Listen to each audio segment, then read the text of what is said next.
The broadcast is now starting. All attendees are in listen-only mode. Hi there, everybody, and welcome to today's webinar on the future of SMSF. Thanks for joining us. Now, we're going to be kicking off in a couple of minutes, so we'd just like to do a quick audio check. Let's make sure, first of all, we've got Aaron with us. Yes, I can hear you, Joel. How are you? Excellent. Very good. Thanks, Aaron. How are you doing? Very well, thank you. Looking forward to it. We've got a great number of attendees today. We have, and they're still pouring in. So I believe digitally you can raise your hand if you're on this webinar, just to indicate that you can hear us loud and clear. So feel free to do that. We're going to go on mute for another couple of minutes. We'll be kicking off at 10:30 exactly. So Aaron and I will be back with you then. Excellent. That looks like we're all good. I can see a whole heap of hands raised and a couple Fabulous. in the questions area as well. So it looks like we're all good to go. So yeah, we'll be kicking off in a couple of minutes. I'll speak then. Okay.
Okay, so we're at 10:30, and I think we should kick off.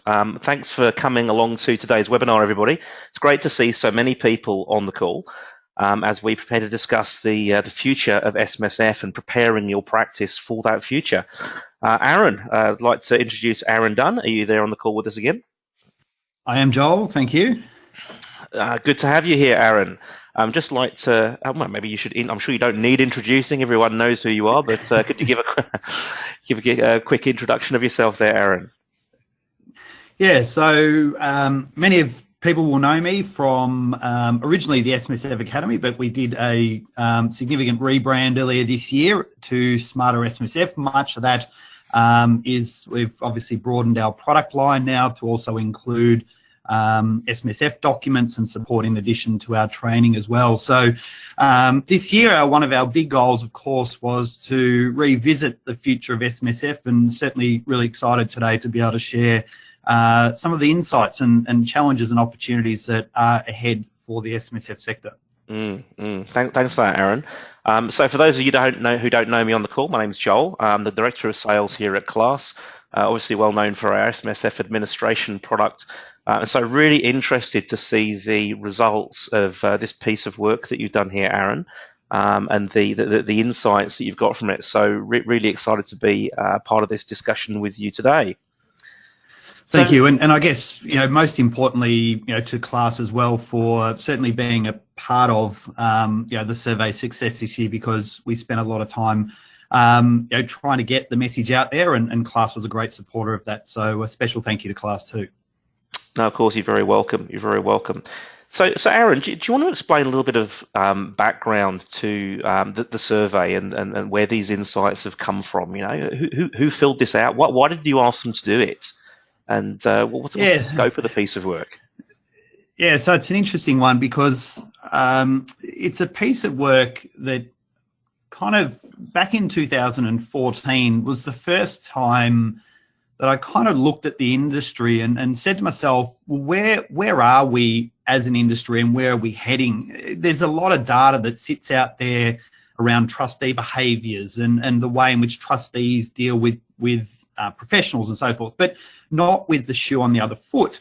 And at that time, I wanted to try and understand the implications of the way in which practitioners were dealing with their clients, and that we were going through a period of change then. If many of accountants will know, back in 2014, we just kicked off our tax accountants exemption removal. We're in that period of transition and limited licensing and so forth. And it raised some really interesting issues back then, not only around licensing and growth and technology and the like.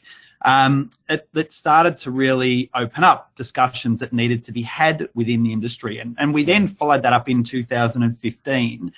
And then things like the super reforms hit, and we just get busy, I guess, in everyday life. And when it appeared this year, I kind of looked at it and went, well, we are going through an unprecedented amount of change once again. We'd had the reforms from the 1st of July 2017. We've had ongoing regulatory change. We've got a Royal Commission, it's kind of wrapping up at the moment. And we also have technology advancing at such rapid rates. So it was all those things that I thought, well, let's go back and revisit the way in which all these things are impacting us as a profession, because it is going to shape the way in which it is going. We need to look at things into the future, and that's where we kind of went out to the market again and looked for the support of the SMSF community, in essence, to try and get an understanding of where things are at and where the profession was heading. And it's a really simple purpose, I guess, when it comes down to it. As practices are changing in the way in which services are happening, we want to find out how, and therefore help practitioners to navigate into the future as well. And for those that are prepared to make the changes that are needed, well, there's still a very prosperous future. And that's what we're trying to distill, I guess, in this message throughout the report as well. Well, and look, clearly a lot of people in the industry with the same thought processes there, Aaron, as well. I've had a lot of people log into the webinar today. So a lot of people interested in the insights in this survey. Your words there, unprecedented times. Very, very true. So I think anything that can give us some insight around the future of this industry, the future of SMSF, how do we continue to grow, how do we continue to be successful and derive competitive advantage, all of those things are really, really relevant to a lot of people in this industry right now. So it's a very timely piece of work, Aaron. Yeah, thank you. And it is absolutely, because I think SMSFs generally are under a bit of pressure, and if we look at not only the change that's happened in the past nearly 18 months now, but we have from a Royal Commission, we've got retail funds have been hammered obviously quite substantially, and then we have a government that's coming in that is very focused, likely to come in, not is coming in, probably preempting a bit there, but that is a very industry fund centric sector as well, and there are proposed legislative changes that are purely targeted at the SMSF sector as well. So the barriers to entry are becoming more and more difficult. So it is a timely piece of research. It's not the only piece of research out there, but it's most importantly, it's raising the questions that need to be asked and to be challenging at a policy level as well, as much as about helping practitioners, because some of the things, as we've identified, are not working and are not right and need to be revisited, but it needs the body of support and work underneath it to make sure that we are tracking in the right direction. So Aaron, what was your biggest surprise? You compiled these results. It would have taken you a bit of time, and you looked at the results for the first time, started analysing that. What was the biggest surprise for you? Well, there's a few. I mean, it's kind of an 80-page report, but I guess some of the biggest surprises is practitioners are genuinely overawed by the change that's happening in the industry, and I mean, I'm case in point myself. If we think about the level of work that's been needed inside a practice to deal with the the change that is going on, it's been enormous. And, you know, for someone like me that lives and breathes it every day, it was a 6-month journey to just get you technically back in frame. Then, let alone, you know, the things that needed to translate to staff. It needs to be how you build that into your practice, et cetera, et cetera. So the impact of the reforms is substantial. And then what we started to see, and we'll talk about this throughout the today's session, is that there's been a shift in terms of the technology we're using in the industry, but we haven't necessarily shifted what we're doing each and every day. Right. And that is something that really resonated. And some of you who are on today may have heard me talk about this at the Class Connect conference as well, that, you know, there's kind of this, we're trying to fit a square peg in a round hole now when it comes to, you know, the way in which we're doing our work and the technology that we have available to us. And then the other thing then was just how much specialists are expanding the gap between the generalist and specialist as well. And you can see on this slide here, when we kind of go through the analysis of, just put the terminology there. When I talk about a specialist and generalist, what we did is we broke down the survey across a whole range of ways. I guess we cut the cloth. So we had 488 respondents participate, but we didn't, it's no point just looking at averages.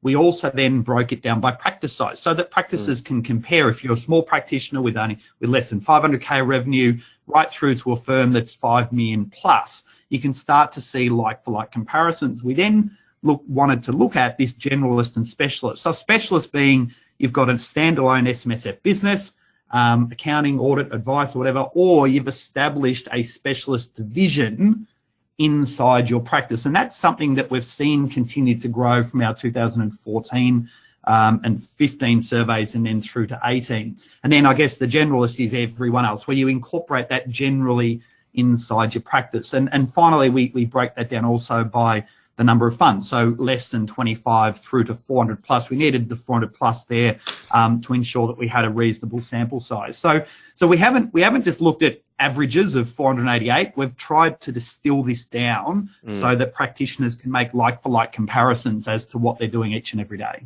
Okay, now that makes sense. That makes sense. And so that's a fairly comprehensive swath of the industry. 488 respondents. Okay, what have you thrown up here? So respondents by industry type.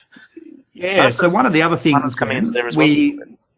Yeah, so what we did is we looked at not only the depth of, you know, the respondents, we then wanted to say, well, how did people actually respond? And the SMSF industry has predominantly or historically been the domain of accountants. So we can see here that by and large, 81% of practitioners that were responding were accountants. So the flavour that we ended up having throughout the final report also supported the fact that it is a dominated industry by accounting. So the report, that as we go through, you know, we talk about pricing, technology, and so forth, we start to see where that focus sits because, you know, again, it's subject to respondents. We got no trustee data in here. In essence, when a trustee said they were a trustee, they got booted out. So we wanted to make sure that it had actually sat within the professional framework. And you know, we're now starting to explore these survey data and overlay it with some other data with you know, with associations and so forth as well. You know, to now say, well, look, we do again live in challenging times, so we need to ensure that we've got the right data and framework set for us to be able to go forward and really push against some of the challenges that the SMSF industry might be having into the future with you know, current government and potential future governments. Yeah, and so and I know that there are your report breaks down some of these challenges into another into a number of areas because there are a number of them that are being faced. Did you just want to talk to this slide first around practice size by revenue, because it's quite broad. Yeah, so again, and this is where the data we've looked at it in terms of a representation of practice size. So we can see here that, you know, there's a large majority of firms, or, you know, a bit over a third that have smaller size practices. And this really correlates back to the ATO's data as well, where I think 50% of the market deal with 10 funds or less. And what's interesting coming out of this data and then also what we've seen more broadly in the marketplace is, we're starting to see a real change in the industry in terms of what it might look like in a few years, because the large proportion of new work that's being set up is being set up by a much smaller proportion of the industry, and those obviously fit into that specialist framework. And so we've kind of, if you kind of think of the fish with the really long tail, that tail of 50% of practitioners with less than 10 funds will naturally start to die off. And so each year we're seeing a very small contraction with on the ATO data, but it will take some time for that to disappear. But it's the other end that it's kind of really bulking up, because we're seeing obviously larger administrators get a large proportion of work, and those that have adapted to that level of specialisation. But it's not all sitting in that larger administrators pot. And I know the class quarterly benchmark reports also supports that as well, that it's not just at the big end. There are other size firms that are getting at, in the 100 to 200 fund space as well. But to me, what is fundamental is there needs to be a clearly devoted strategy to continual improvement in this space. And that not only looks at advice, it not only looks at the administration process and the way in which we need to undertake that work, because if we aren't doing that stuff, then we will get left behind, and that's where we're finding that gap being stretched as it stands at the moment. And look, we see that as well, actually, as we see that movement happening in the market at the moment, and there definitely being that significant opportunity for growth amongst firms. And you're right, although we do see it with the larger administrators, them growing very strongly, but we also see just firms that are being very smart about how they set themselves up for scalable growth, being able to really sort of outstrip the organic industry growth rates, just by being clever about the way they give themselves capacity, the way they set up their workflows, and the way they give themselves the ability to grow in a scalable way, because that industry shift is happening. So there is opportunity out there for firms with that mindset. Yeah, and it's not, this is far from saying, if you've only got 20 funds or whatever, that, it's spelling the end. It's far from it. I think what this highlights is that there's a lot of gaps in terms of what could be done. For those people that are prepared to make those changes, there are opportunities to focus that energy and really be rewarded for doing so. But for those that continue to want to do what they've done in many respects, what they've always done, things are going to become far more challenging in the future. So let's talk about some of those challenges that came through in the survey, Aaron. I think the next slide that you've got starts to dig into that a little bit in terms of the response coming through. Yeah. So one of the things we wanted to find out was, where are we struggling? Where is the biggest challenge that sits inside a practice today? And it didn't matter how we broke down the data.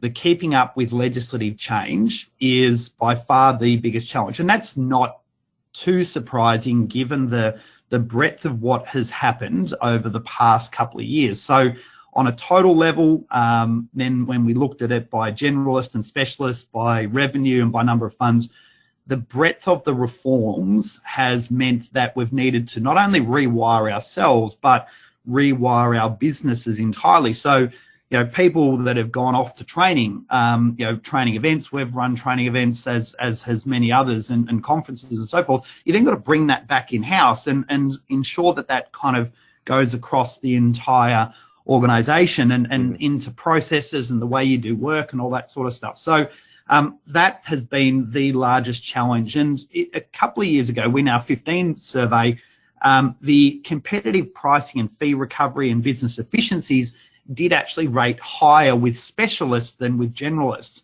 what has then flowed on from here is that the additional licensing and education requirements then predominantly ranked as the second highest here. We did see competitive pricing and fee recovery more relevant to some of the larger number of funds. So if you look there, you've got 200 to 399 and so forth. And some of that comes about with the fact that we are seeing a level of compression in fees and pricing, and we'll talk about that a little later on. But to me, that comes back to value articulation as well, making sure you're distilling what you do and you have a value proposition that can really support the difference for that, as opposed to this kind of, at the moment, there is somewhat a bit of a race to the bottom in what you would refer to as an annual compliance service. So the additional licensing requirements really stood out as a second and or third there.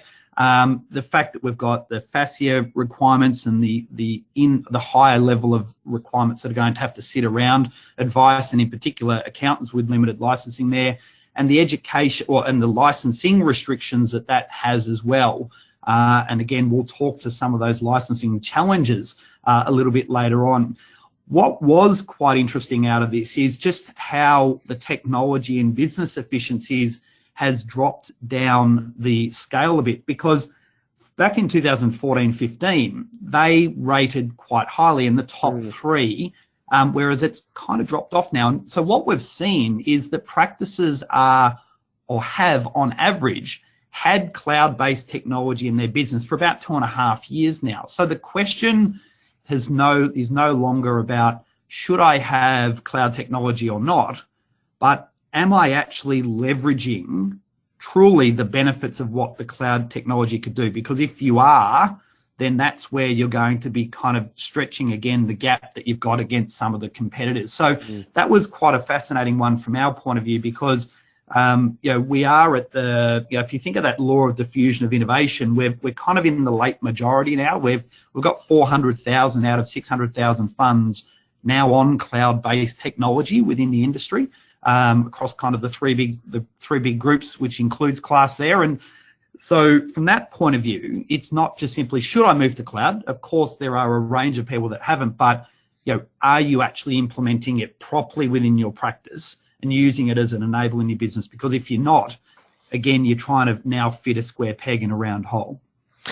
And so it sounds as though there's a strong compliance mindset, though, hand in hand with that technology piece. Is that what's really sort of driving the technology thought process at the moment? How does technology help me remain compliant? How does it help me with the significant legislative change that we've experienced over the last couple of years? Is that kind of the indication that you need? Yeah, and we've been so focused on efficiency, and rightly so. There are challenges in pricing and so forth. But what's been lost in this, and it becomes very apparent in the survey, is that the reason why we're doing what we're doing is for the benefit of our clients. So that client centricity in many respects has been lost at the moment because we've been so focused on efficiency.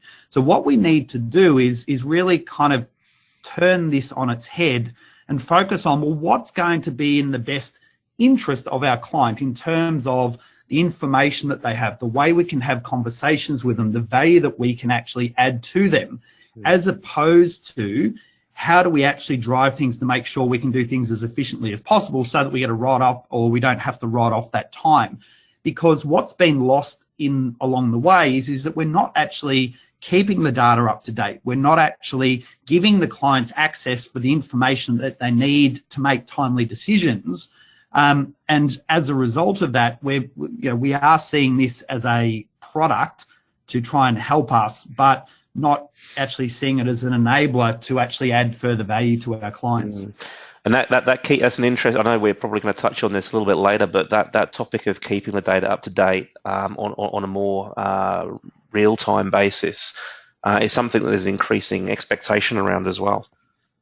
Yeah, without question. And that comes to the fact that we've got so many more risks within our business that we need to contemplate if we think of transfer balance account reporting, the fact that we've got quarterly and or annual obligations for clients, but total superannuation balance is probably the biggest one. You know, the fact that we might not have sufficient time for individuals to be able to make decisions around their fund, not having this information ready, is probably the most interesting one that we got out of this, because, you know, again, many practices, having taken on board the technology, are in essence only using a very small portion of it, by virtue of still continuing to do annual. And again, like you said, we'll touch on that shortly. So look, and I think this last point on here is a beautiful segue onto the number of services provided. You know, whenever there's fee pressure around compliance services, the conversation immediately turns to, well, other services. So what's happening here? Yeah, so what we could see is that we looked at what are the services that are currently being provided. So this ranges from, you know, annual compliance, fund establishment, licensing, investment strategy advice, insurance, LRBAs, and et cetera, et cetera. So what we found is that a typical firm is providing about 5.3 services. And based upon the size, you can see here, it's kind of as low as 4 and as high as 8 here in terms of larger firms. Interestingly, the smaller firms here we've seen a tendency to create SMSF niche businesses. So it might be the sole practitioner that's focused purely on SMSF audit or administration or one of those functions. So the general niching in the industry is about 10.8, whereas firms under 500,000 are at nearly double that at 17.9%.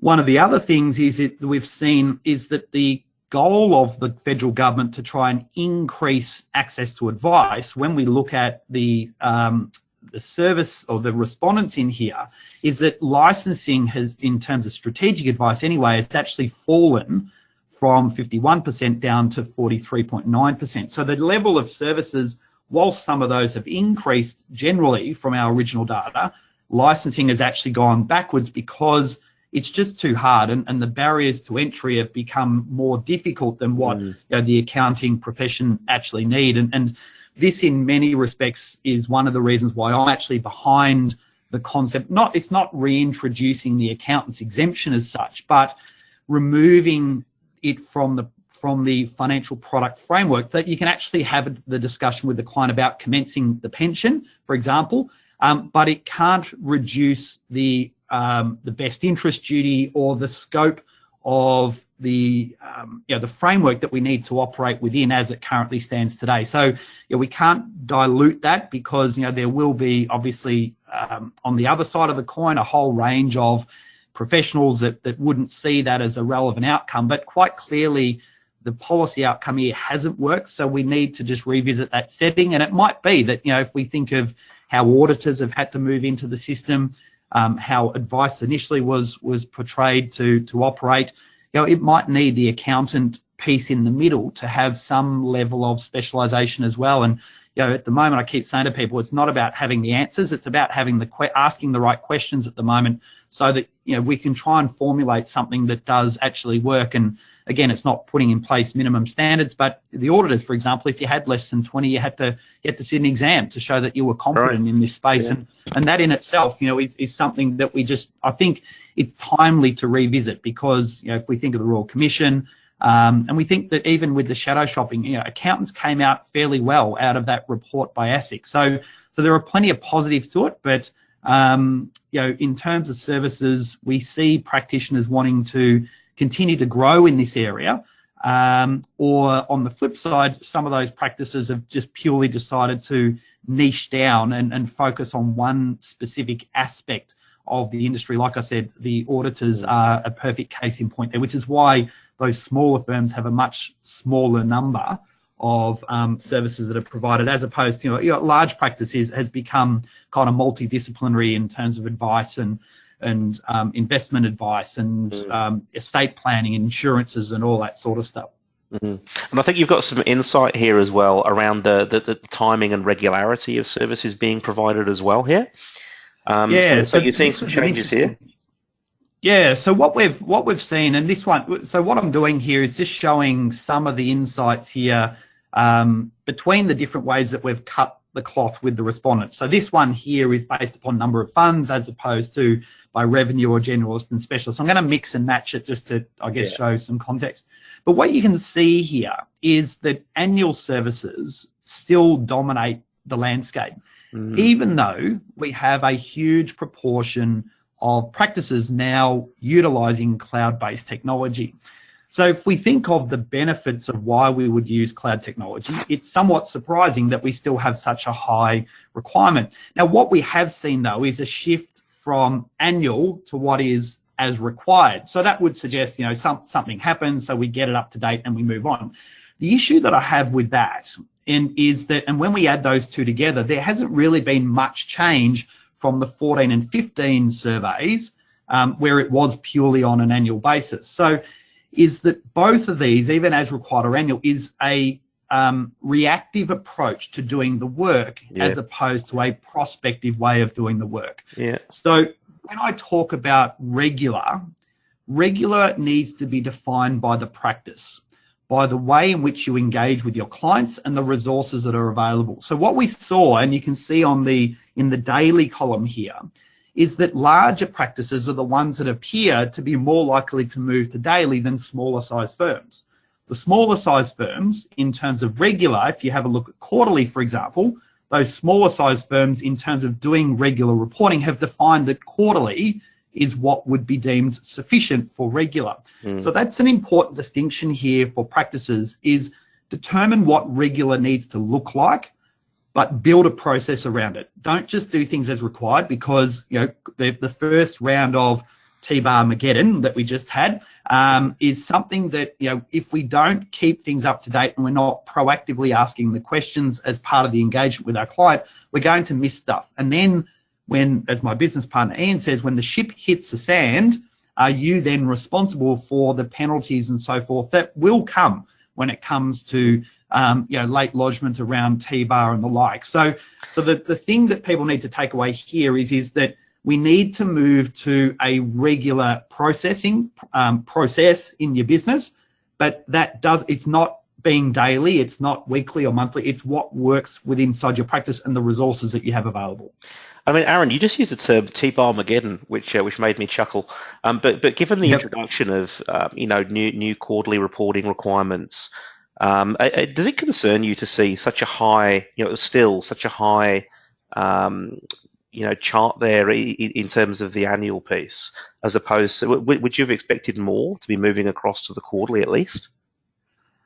Yes, absolutely. And I think, you know, the shift will be interesting to watch over the next 12 to 24 months as you know, the data that we had here was only really from a T-bar perspective dealt with changes to the first round of reporting, not into the quarterly mix. So from that point of view, it'll be interesting to see what has happened thereafter. But quite clearly, you know, considerations to this inside of practice needed to occur and should have occurred. So so it is surprising that, like I said, the as required demonstrates that there is some thought to it, but in reality, it's still reacting to something as opposed to building a process inside your practice for change.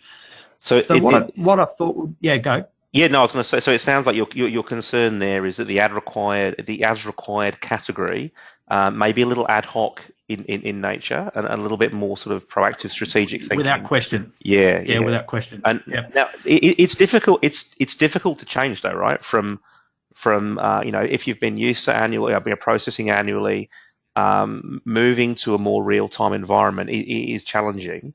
I think you've got a little bit of a poll that you were going to run at this point. So what I thought we'd do is, so I've just launched this online now. So what I thought I'd ask people here is, you know, what is currently inhibiting people from making that shift inside the business? Because what we know is that, and this is why I use the term regular rather than daily or rather than, you know, quarterly or whatever, because regular needs to be defined by what resources you have in your business. So the thing is, some people say, well, we already do it, and you can see the responses on the screen here.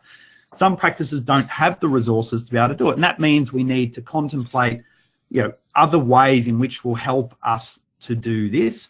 And for others, there are still, hopefully now, the small minority that don't believe they actually need it. And that's that kind of laggard mentality in the industry when we think about the fact that, well, why do we need cloud technology, for example, in our business? And then for some people, it's just really the challenges of where do you start? It's different. It's a new world, but it's going to have to get us thinking about where we want to take this part of our business, because SMSFs in general represent about 30% of a practice's revenue on average, and that obviously varies between specialists and the number of funds and so forth. But it's a sizable figure, and again, to remain competitive going forward, we need to ensure that we keep that up to speed. So, I might just close that there. Yeah, we've collected some responses there. Yeah, so I'll close that now and share. So what we can see here is that the good thing is that about 42% of people on here have noted that they're already doing it, which is a positive. 36%. So resources is a huge barrier to entry here, to making sure, how do we keep the data up to date? And that comes down to, looking at how do we build the efficiency in what additional resources may we need, or how do we go back and have to look at this? 8% have the view that they may not need it. That may be because you have, at this stage, it could be a larger pot of accumulation rather than retirement phase clients. And for 14%, it's, where do you start? And they are all very valid ways in which we need to contemplate it. But from a risk management framework, this is where the industry is heading. And even the ATO, in terms of their digital footprint and the way we need to engage, the fact that cloud technology is really an enabler for our business, we need to start thinking about how the deck chairs need to move inside our practice to deal with this, as has happened with many accounting practices in general that talk about their advisory work and keeping their clients up to date. This is an area that's going to have to spend more time and attention to as we continue to see the industry mature. Absolutely agreed. Hide that back again. All right. So we might move on to growth then. Yeah, growth. So opportunity. I mean, most firms would say that they're interested in growth. Where does it seem that people are looking for growth when you ask them that question, Aaron? Yeah. So here's the conundrum. What we've got here is that strategic advice ranks as the greatest opportunity across the spectrum of SMSF service providers, and that in itself has an even sharper focus when we look at specialists and those that are larger size practices. The issue is, of course, the framework that we currently exist within has limitations in terms of what we can do around strategic advice. And in many respects, what we saw from the limited licensing framework was that if we probably had our time again, so that transition period of 3 years, if we looked at that today, I would argue that the accounting profession is far better prepared for this today than it was back in 2013. The reason why I say that is goes back to this technology piece, because technology in a practice on average has been around for about 2.5 years. Some firms are into 3 years or more, and many of those would have been class users that have adopted class because it's probably been, it's been the product that's been around as a cloud-based product for the longest period. What we've seen, and we'll talk about efficiency shortly, is that the reason why we look to streamline and get better in the efficiency in our business is because it allows for us to look for growth. And that growth could be that we're just going to increase the number of funds that we can have in our practice ordinarily, so more funds per FTE, or it gives us the scope to then actually grow the services that we want to have. So strategic advice is clearly one where, in many respects, the accountants said, well, we need to get our education and licensing done before the 30th of June 2016, I think it was. And we have to do it because that's what the law tells us to do. We've built no capacity inside our practice to be able to deal with this. We've just loaded up on top, and many practices haven't really succeeded in the implementation of limited licensing because they don't have the resource capability to do it in the first place. Whereas if we kind of threw this into the pot now, if we had our time again, well, we should see the fact that if we've done it properly, we've built the efficiencies in our practice so that we can start to think strategically around where we want to make use of that additional capacity now. And that's one of the things where now, if we are more efficient in what we're doing through the technology and the way in which we do our work, it would then open up the scope for us to go and actually do what we needed to do inside of our practice. So strategic advice is the big one. Clearly, the admin and compliance area is still a large opportunity within practices. Then when we looked at it between additional services or not, 39% of specialists still intended on, I guess, expanding out those services, but there's a large component of practices that, kind of need to wait and see where the direction of the industry is heading before they make any further decisions. And again, that's why I think it's all timely to revisit the framework that sits around SMSFs, in particular strategic advice. So I'm talking about advice here that is not linked to handling client money. So this is talking about pensions, talking about the estate planning, talking about making a contribution into a fund or a recontribution strategy. Some will argue that it's kind of tax advice anyway, but it's not in the current construct. So how that works is going to be critically important. But if we go to the government's policy objective to try and increase access to advice, then the accountants want to be able to support this, but the framework that exists at the moment doesn't let them do so. And so, 37% of practices remaining unsure is a fairly large proportion of that overall pool. Did you want to talk to? I mean, the next slide talks to the change over the last 12 months around new business growth in the admin space.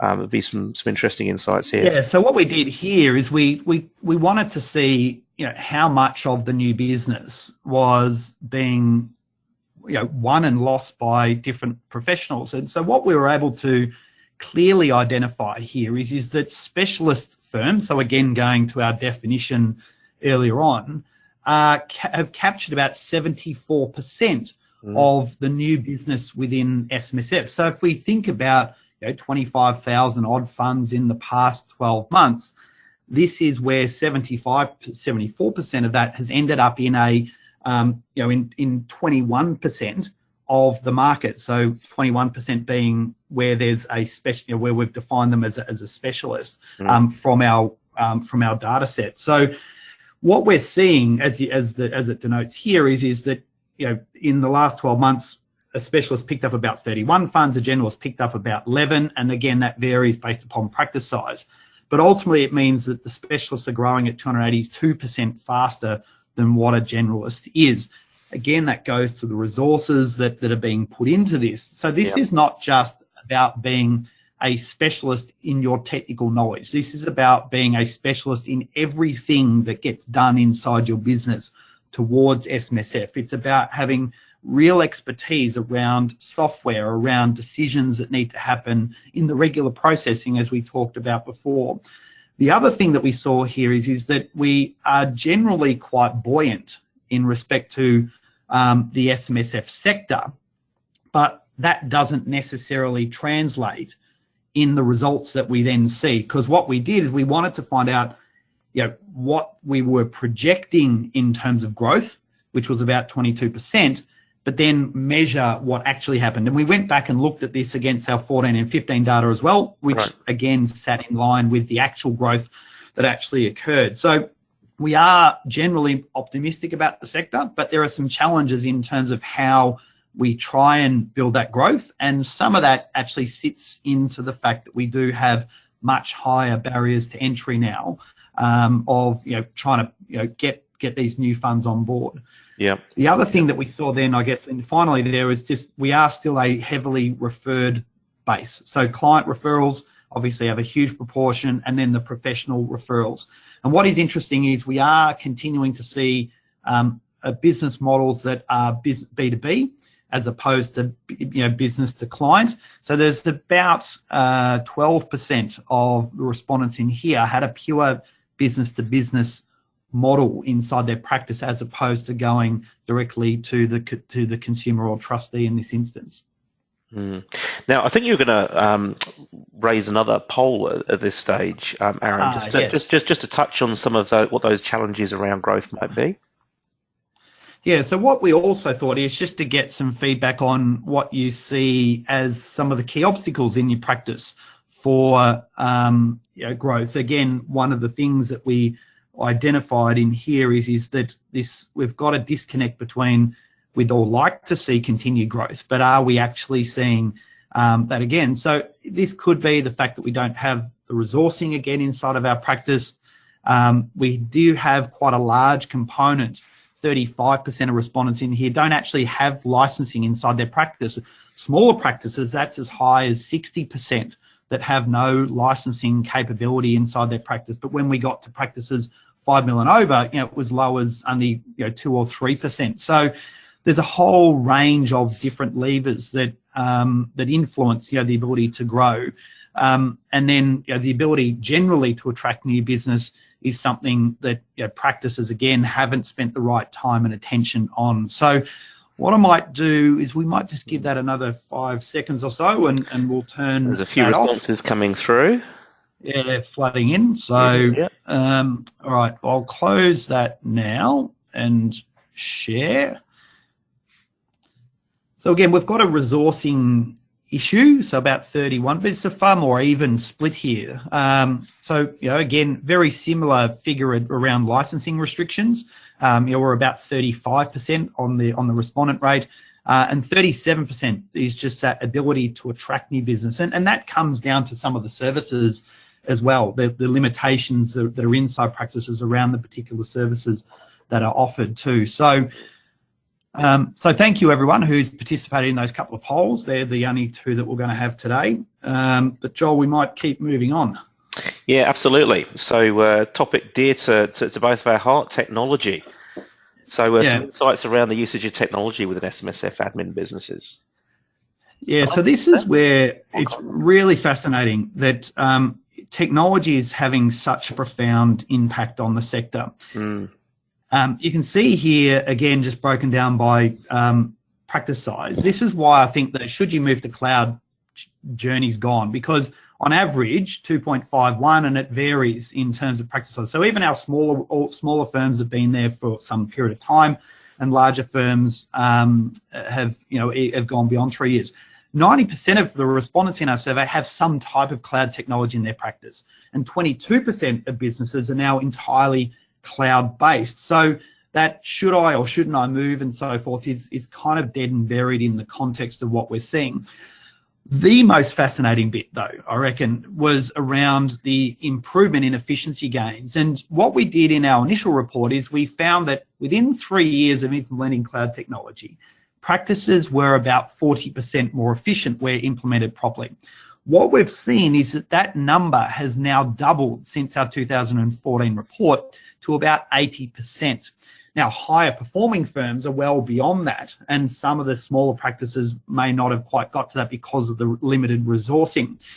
What we have clearly been able to identify, though, is that the improvements are not coming from us as practitioners because we're not actually dealing with the process change, but is coming from the improvement from the technology providers. So that improvement from 40 to 80 in that 4-year period has all come about by what Class has done in terms of its software improvements, as opposed to what the practices have done in their own right. And that in itself provides some huge challenges. And I think, and I make the comment here, some people just see the software as the panacea to their success. And I think, I mentioned this at the Class Connect conference, and I think Kevin Bungard nearly kind of fell over. I said, Class is not a strategy. And what I meant there is that the technology is the enabler, not the solution. And in many instances, what happens is we see software as the product rather than the formulation of a relationship, a key relationship in our business, to be able to work with the product team in terms of making sure you analyze what is the right product, but working with your account managers, relationship managers, understanding to an inch of its life what is the most important components of the software that enable us to improve each and every month when a release happens or whatever the case may be. So it's this significant level of change that has not been done by practices has meant that there is efficiency that's been left on the table. So when we've gone through and looked at, and again we're splitting generalist and specialist here, we've seen a reasonably large component update their client engagements, and I hope many of you have done so because of all the transfer balance account reporting and the like.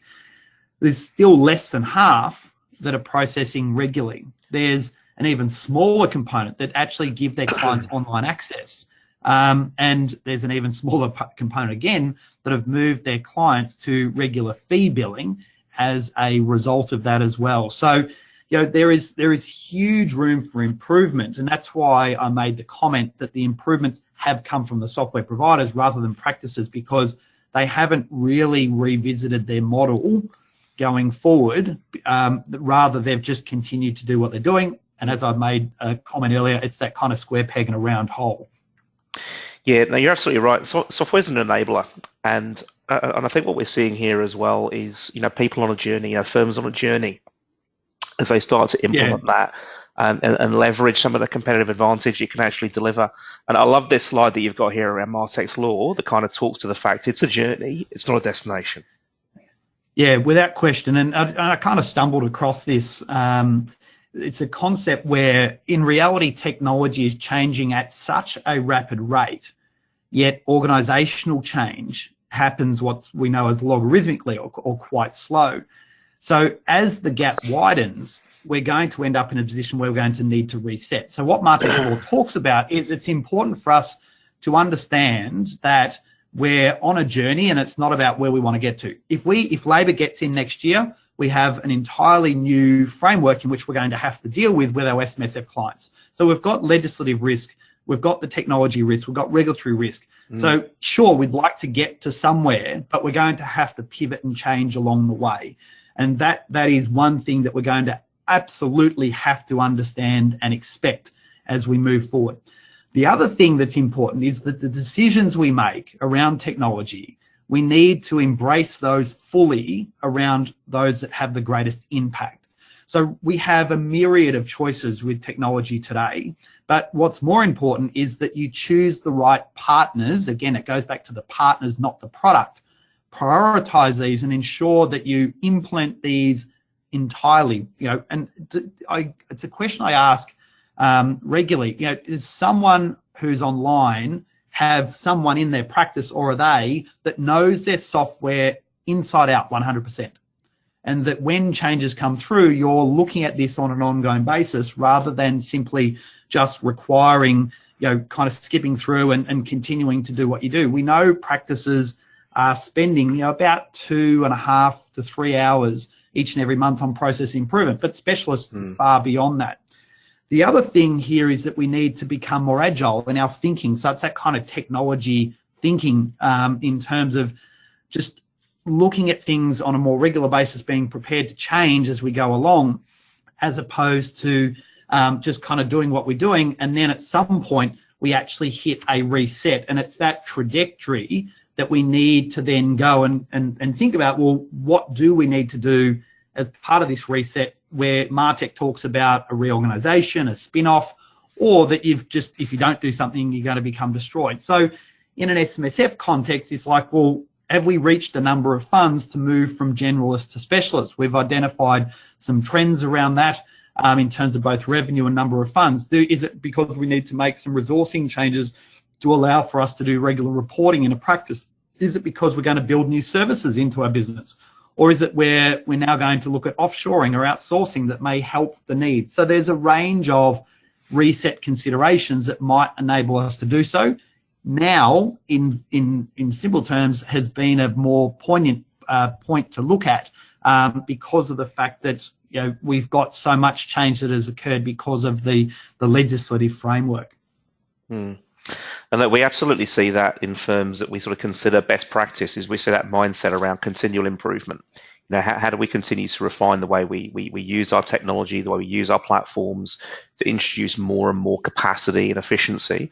If we're moving towards, if our nirvana is a zero touch administration process, how do we get there? Are we making constant small refinements and changes to get there? So yeah, I really agree with you on that, Aaron.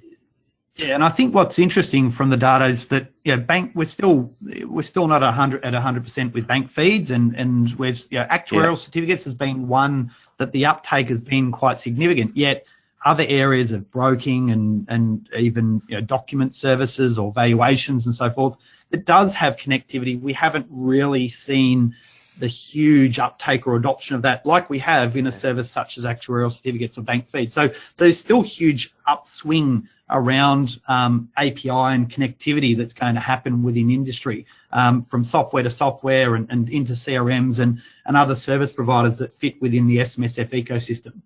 And you had some interesting stats on change management. So some interesting detail here around how firms are tackling that challenge of change. Yeah, so the first thing was that only 35% of practices have any sort of strategy in place for their business model, which is somewhat alarming, and again, dependent upon practice size. And this is where this process of making that change in your business, it's going to take a period of time. So for a lot of practices, what this is really measuring is the time frame that they've implemented cloud technology. But as we know, inside your business model, it should be much more than that. It's looking at the way in which you then process, the way in which you look at your invoicing and charging for that time. There's a whole spectrum of other services, but it varies between a bit over 1 year, potentially right through to 2 or more years. But that lack of change here, again, goes back to the comment I made earlier on, that needs to focus on client centricity and getting to the point where you can actually show more value to your client than you've ever been able to before without actually having to change your fees. And in that instance, that should allow you the ability to have conversations to change pricing points and change the timing of when you're being, you can charge for those and be invoiced and so forth as well. And as I said before as well, on average, we spend about 2.89 hours on implementation and improvement. Specialists are 50% more than that, than generalists when it comes to that time. And that is absolutely fundamental. And it's going back to the software around those improvements. It's going to the technical aspects of the role to improve as practitioners. We live in a time where we just need to constantly improve what we do each and every day. And that goes back to that more agile thinking. And you mentioned pricing there, Aaron. Your next slide showed some really interesting discrepancies there between the way that various firms approach T-bar, for example. Yeah, so what we've done, and there's a huge piece of work in here that goes through pricing from fund establishment to pension commencements, SOAs around all those things, pricing for accumulation funds, pricing for pension paying funds, and T-bar. So you can see here, we've broken this down just by practice size. And what's been interesting is that larger firms have actually seen a contraction in pricing over the last 4 years, about 13.4% for practices over 5 mil. What has actually correlated with that is we've seen more offshoring in respect to those services. Smaller firms have seen an increment, but generally speaking, there has been really no fee growth when it comes to admin and compliance. What has also been interesting, and we tested T-bar, is the average fee was about $118 for an event to be charged. And again, we're looking at all the pre-existing income streams, but 47% of practices actually didn't charge a fee. Right. So that suggests that many of those firms are just building that into their existing processes, or are kind of waiting to see and are they therefore just building it into the once a year fee that they currently charge, which again, we seem to be absorbing a hell of a lot of work in progress when we have ongoing costs inside of our practice. For example, if you're running cloud-based software, you're getting a bill each and every month from the software providers, but you're absorbing that cost on an ongoing basis. And you're right. You know that technology cost is now there. I think in the next slide you kind of got some insights around areas where potentially that could change the whole time cost thought process around how we charge. Yeah. Yeah, so time cost here remains the dominant measure for determining price, and you can see that right across the spectrum. Even though technology kind of moves us away from measuring time on each and every fund, because automation enables us to obviously look at funds on a far more whole of practice level rather than individually. We then looked at fixed fees. So fixed fees are typically flat. You know, a fee is a fee is a fee without any other variations. If there are variations in fund stage, number of transactions or investments and so forth. Most practices, again, because they are only doing that work annually, are continuing to invoice annually. We have again seen that as required shifts. So you know, if there's enough WIP that's been built up, they might throw out an invoice there. But there's been a very small change in essence to moving to invoice cycles. You know, it's kind of bewildering why that practices are, you know, have taken on board additional costs, and many of them, you know, the ones that haven't moved to cloud yet talk about, oh, well, you know, it's a greater cost inside of our business. Well, we're cash flow experts as accountants. We clearly should know that we need to change our model inside of our business to be able to support that change. And then we've got all the arguments that we know around efficiency and what can be made if we actually implement it properly. So they kind, you know, it's kind of, is it this chicken and egg thing, you know, which one comes first? But there are some really simple and easy steps what should be happening in a practice. And it doesn't mean that you switch all your clients from day one. It might be that you bring new clients on into a framework, or you pick off clients to test and measure the access and what you can do to be able to support them. It might be the quarterly clients for T-Bar now that allow you to make some of those decisions, but there's got to be some change that needs to be made. And these are all the elements that form part of your business model. Because if you don't, these are the challenges that you'll continue to confront in your business as other practices kind of move on from this and look at the next opportunities that sit within the sector. And of course, you can't have a conversation about, you know, pricing and margins and so on without looking at the impact of outsourcing or offshoring, I should say, which I think you've got some detail here on that shift that's happening as well. Yeah, and I think you know, so the prices, and I think Frank, there's a quick question: is that, you know, pricing and fees are determined by the consumer as well, and absolutely it is. And I guess the question for practitioners to understand is that where we've got an ever-growing market of new entrants in the industry that are going to be delivering annual and are offering it for $700 plus GST, and your fees are $2,000 or $2,500, do you want to be measured and tested against those each and every day? Because your clients are going to be exposed to this more than ever through Google Ads, social media, and other aspects. There's a huge amount of resources for them to tap into.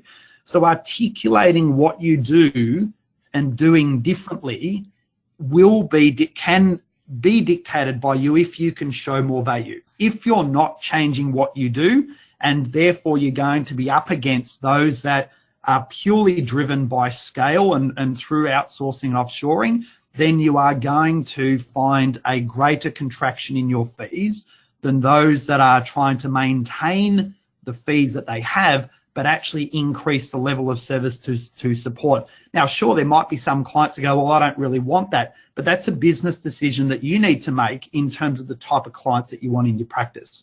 And there's some courage around all that stuff, but you know, it's your business. You get to choose the clients that you want. You shouldn't be dictated by the clients. Your clients should be working within the framework that you want as well. So, like I said, it's not an easy decision to do, but it's something that you need to be aware of, because in a globalized economy, you can see with some of this here as well, larger practices are spending more time in this. Not so much outsourcing. Offshoring is growing substantially.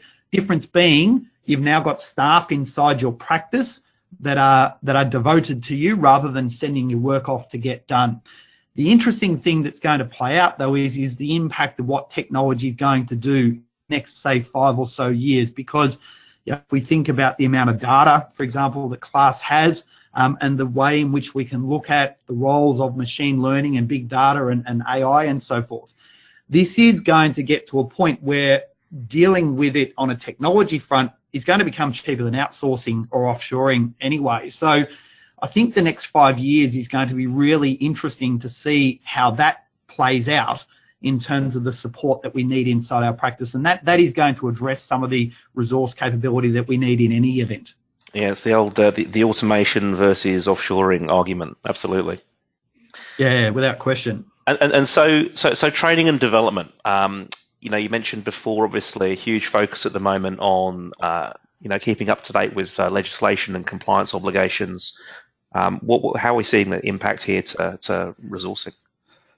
Yeah, we'll just scoot through these couple of final slides here. But in essence, we've got a greater component towards SMSF from a CPD's perspective than ever before. And much of that is a reflection of the changes that have happened. But we're needing to apply more resources towards SMSF because of the impacts of what has occurred and what continues to occur. Digital, so a webinar today is perfect case in point, continues to grow in terms of the way in which we access. But you can see in the table here, there's about 5.25 hours on average each month that's required to keep up to date. And that not only has to translate on an individual level, but then it's how that actually goes across the broad spectrum of staff within the organisation as well. So Aaron, I know in the full in the full report, the Future of SMSF full report, you've kind of landed on 10 key ingredients to running a successful SMSF practice and baking a beautiful cake. Do you want to share your top 4 or a random 4 for us? Yeah, so I think there's a range of things that we've identified out of the report that really will define a modern successful SMSF practice. And like I said, we won't have time to go through it all. But first of all, there's got to be a willingness to change, and that goes from the top down. It's making sure that as a practice we want to continue to work within the space, and therefore we need to be able to adapt accordingly. And that needs to filter down into the staff engagement and going through and fully leveraging what technology can ultimately provide within your practice, as well as part of the broad spectrum of change management. The other thing is that there needs to be a real consistency in what you do, and that goes into regular processing. It goes into ensuring that each and everything that you do manages risk in terms of your client, but also in terms of your practice. So things like strong linkage back to the funds deed is absolutely paramount. We've seen the history of binding death benefit nominations. It's also, I think, starting to rear its head around pension documentation and other things. So getting consistent in what you do each and every day in your business is fundamental. And then ultimately, all this stuff would lead to a pricing model that annuitizes revenue streams within your business. This not only helps you day to day, but when we look at business valuations, we are seeing at least a 20% premium on the value of having annuitized revenue streams in your business, as opposed to this annual kind of cost around I guess purchases in the industry when they're looking to buy SMSF revenue. So annuitized revenue streams are not only going to help day to day, but long term are going to improve as well from a valuation context. Absolutely. Now look, I'm conscious of time, Aaron, and I'm very conscious as well that we've had a great conversation, but we have only skimmed the surface of the full report that has an amazing amount of insight across all of those topics and more. So I believe there are a couple of ways that listeners can get their hands on that.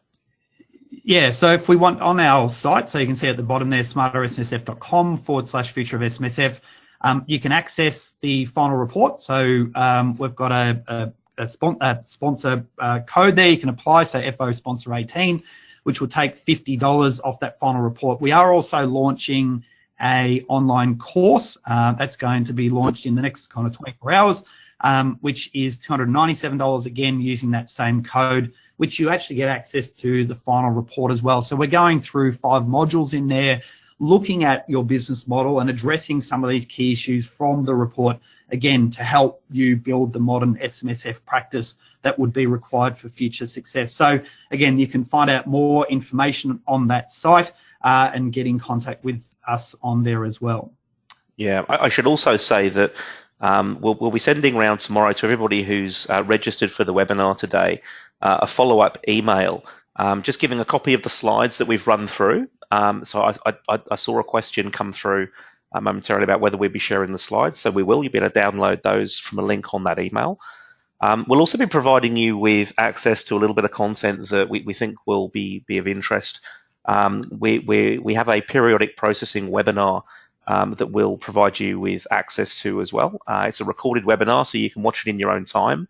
But given the challenge that we know that many accounting firms are faced with moving to that periodic processing, whether it's 6 monthly or quarterly or weekly or whatever that means for you, we've got some hints and tips on the webinar as to how you actually tackle that challenge and go about implementing that and moving from annual to periodic. So we think that you'll find that useful as well. So watch out for that email when it comes through tomorrow. It'll also be asking for your thoughts on the webinar today, because we'd love to get your feedback on it. Now, Aaron, I know that there were some questions that came through, but I am conscious that we're short on time. Yeah, so I might take these offline, and I'm happy to maybe do a podcast or something, and then I can send it through to go in that follow-up email if people are happy to receive it that way. That sounds like a great idea. Aaron, I'd like to thank you again for your time today. It's been fascinating listening to your insights and going through the content of that report. It's been a pleasure having this discussion. Thank you, Joel, and again, thank you for class for being such a great supporter with this year's Future of SMSF report. Thanks to everybody who logged in today to have a listen. It was great having you here. This now ends the webinar, so we will be in touch with you all very soon.